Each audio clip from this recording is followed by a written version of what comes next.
this morning I was discussing the joke of death, and the principal point that I was making was that death and life, or that is to say, in other words, the interval and the event, death being the interval between events, between one appearance and another of human beings, in the same way as winter is the interval between the appearance of the leaves in spring and their disappearance in the fall. But there is, you see, the chronic fear that the interval may be all that there is, that the interval may triumph, and there may be no event. And I was trying to show you that there is a polarity between the event and the interval between events, in such a way that you can no more have the one without the other than you can have the crest of the wave without the trough. And that this goes on and on and on in endless cycles, where there are small intervals making up small intervals and waves, which group together and make up a set of intervals and waves, and they in themselves constitute the crest of a larger wave with a much longer trough. And then again there comes the group of intervals and waves on a short rhythm. And that this thing that goes like, you see, like this, you see, that this thing in its turn is the crest of a still greater wave. And that the nature of being is that this is the scheme of things. But the joke about it, what makes it exciting, is the constant anticipation that there might not be anything again after the interval, that it might all come to an end. And the real problem, in order to turn death into a joke, that is to say, suddenly to recover from this terrible anxiety that it might be finished, and then transmute the vibration trembling of anxiety into laughter. It is the same thing. Only the trembling of laughter is the trembling of anxiety seen from a different point of view. Now, what are the things that are obstacles to our being able to see that? It's almost as if life were itself a guru.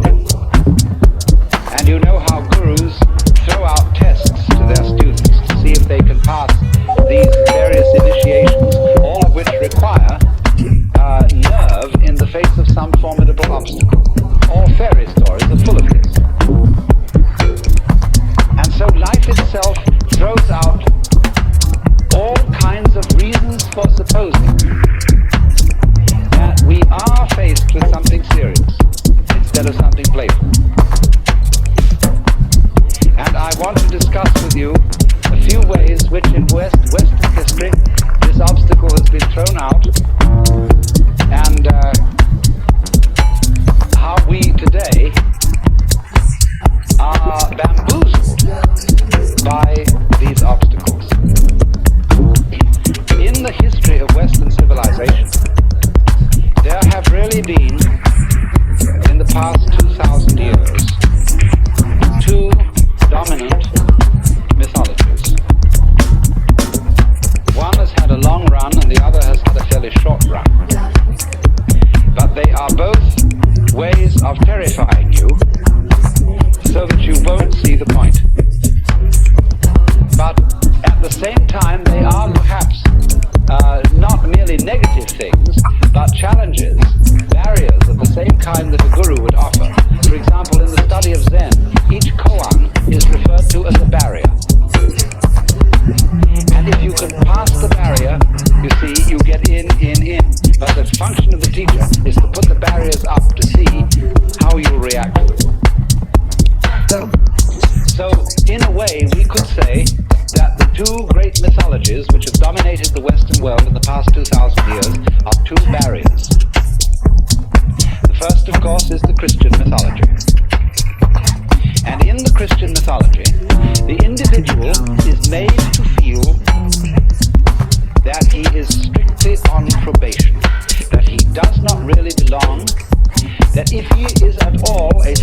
it's therefore threefold, because for the Greek mind, and it was the Greek mind that molded Christian theology, meaning entirely depends on the structure of the Greek language. And Greek, in common with all Western languages, and indeed also Sanskrit, from which it is derived, has a central